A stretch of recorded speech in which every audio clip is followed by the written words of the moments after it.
आपलं मोहोळ ग्रामपंचायत गडबडशी आपल्याला शुगर किती वर्षापासून होती? शुगर तरी 4 वर्षापासून चालू आहे. 4 वर्षापासून चालू. त्या 4 वर्षापासून तुमच्या गोळ्या वगैरेही चालू होत्या? चालू गोळ्या इन्सुलिन पण चालू होतं? चालू. ती गोळ्या इन्सुलिन घेऊन पण तुमची शुगर किती लेवलला होती? शुगर त्या होती 500 550 500 550 लेवल असायची. आणि सोबत गोळ्याने इन्सुलिन पण चालूच चालू होतं, होतं. तरी देखील 500 पर्यंत होती. कमी मग हे करत असताना तुम्हाला कॉम्प्लिकेशन्स काय काय होते? शारीरिक त्रास काय काय होते? तरी तर हेच पाय मुंगी येणे, पाठवून घेणे. परत डोळ्याला अंधार येणे, बरं. परत चक्कर येणे, हां. परत भूक लागणे, लाईव्हला 5-6 वेळ जायला म्हणजे लागले. रात्री झोपल्यानंतर पण युरिनला बऱ्याच वेळेला उठावं लागेल. 5-6 वेळ मला लाईव्हला जायला लागायचं. हां. जेवण चैन पुराई नाही. म्हणजे अस्वस्थपणा असं वाटायचं. एकदा झोप लागायची तर झोप लागायची नाही.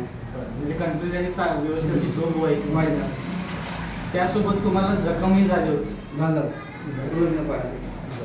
ही जखम जवळजवळ किती महिने झालं ती भरत नव्हती? 4 महिने 4 महिने. आणि ती जखम वाढत चालली होती. वाढ झाली. ते तुम्ही डॉक्टरांना दाखवलं होते, डॉक्टरांनी काय सल्ला दिला होता तुम्हाला? पाय काढायचं नव्हतं. पाय काढायला सांगितलं होतं. त्यापासून पाय काढायचं सांगितलं. हां. मग तुम्ही काय केलं त्याला? पाय काढायला सांगितलं त्याला काय निर्णय काय घेतला? तिथनं मी दुसऱ्या डॉक्टरचं गेलो. हां. मंगलमूर्तीमध्ये ऑपरेशन तिथे केलं. बरं. ते केल्यानंतर आपले मोरे दत्तात्रय मोरे मला आपले PRO जे आहेत दत्तात्रय मोरे गडबडशी त्यांच्या माध्यमातून अँटॉक्स टी घेतला. घेतलं. मग ते चालू केल्यानंतर तुम्ही हे रेग्युलर घ्यायला लागला आणि सोबत आपल्या जखमेवरही काय करत होता? ते गोळ्या हे जखमेवर लावत पण होता. मग लावायचं प्यायचं 2 टाइम. जसं सांगितलं त्याप्रमाणे तुम्ही ते घेत होता. घेतल्यानंतर तुम्हाला काय फरक जाणवला? फरक पडला की मला पायाच्या मुंग्या बंद झाल्या, अशक्तपणा बंद झाला, भूक लागायची कमी आली वगैरे. तर टायमाला मला आता एकदा लागलं येते. रात्रीच्या आधी 4 ते 5 वेळा तुम्हाला उठावं लागायचं.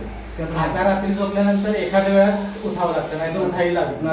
बरोबर. बाकी तुम्हाला अंधारी यायची, अशक्तपणा, विकनेस, हे जी काही गोष्टी यायच्या, आता ते कशा पद्धतीने? आता काहीच नाही. आता गाडी चालू तुम्ही उन्हात वगैरे गेलं तर मी काय अंधारी वगैरे येत नाही. बरोबर. म्हणजे आता टोटली तुम्हाला फ्रेश वाटते आणि उत्साह वाटते, म्हणजे असं तरतरी पण आहे, फिरावं बाहेर जावं असं वाटतं. म्हणजे आधी जे व्हायचं की तुम्हाला एवढं सगळं करून पण शुगर पण जास्त होती, गोळ्या इन्सुलिन पण चालू होतं आणि सोबत कॉम्प्लिकेशन्स इतकी चालू होतं. पण आता ह्या अँटॉक्स टी चालू केलंय, जवळजवळ 1-2.5 महिने झाले आपलं चालू आहे. 2-2.5 महिने झाले. 2-2.5 महिने. तो 2-2.5 महिन्यात इतका चांगला तुम्हाला रिझल्ट लागला. इन्सुलिन किती चालू होतं? 20 एम होतो.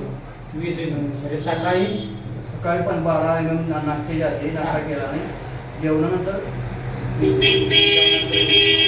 रात्री 20 एम. म्हणजे 20 आणि 12 असं टोटल तुम्हाला इन्सुलिन युनिट चालू होतं. आता इन्सुलिन युनिट किती आहे? आता बंद झालं. आता इन्सुलिन पूर्णपणे बंद केलंय. हे औषध चालू बंद केले. आता फक्त गोळी चालू आहे. शुगर गोळी चालू. बरोबर. आधीची शुगर तुमची 500 पर्यंत होती. 550 आता जो परवा रिपोर्ट तुम्ही काढलाय तो रिपोर्ट किती आलाय?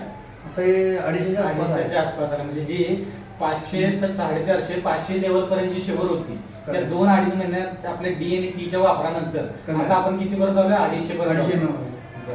आता एकंदरीत डी आणि टी वापरामुळे तुम्हाला जे काही जीवदान मिळाले, जे डॉक्टरांनी पाय काढायला सांगितलं होता, ते आज पूर्णपणे बरा झाला. तुम्हाला कसं वाटतंय? फ्रेश वाटते मला. वाटते, समाधान वाटतं. मग तुम्ही अँटॉक्स डी आणि टी आपल्या समर्थ सोशल फाउंडेशनच्या अँटॉक्स डी आणि टी हे वापरल्यानंतर पूर्ण समाधानी आहात? मग तुमच्यासारख्या अशा अनेक लोकांनी जर वापरलं तर नक्कीच त्यांना नक्की घेऊन देतो. तर तुम्ही त्यांच्याबद्दल काय सांगू शकाल? घ्यावं, कोणी बी चांगलं व्हावं. मंत्र फरक पडला.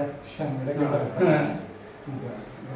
तर तुमच्यासारखे अशा अनेक लोक जे आहेत, जे तुमच्या माध्यमातून अशा अनेक लोक गरज आहेत, तर यांनाही हा मेसेज पोहोचवा. जो आपल्याला फायदा झाला तो इतरांनाही बिंदास्त घेऊन. धन्यवाद सर.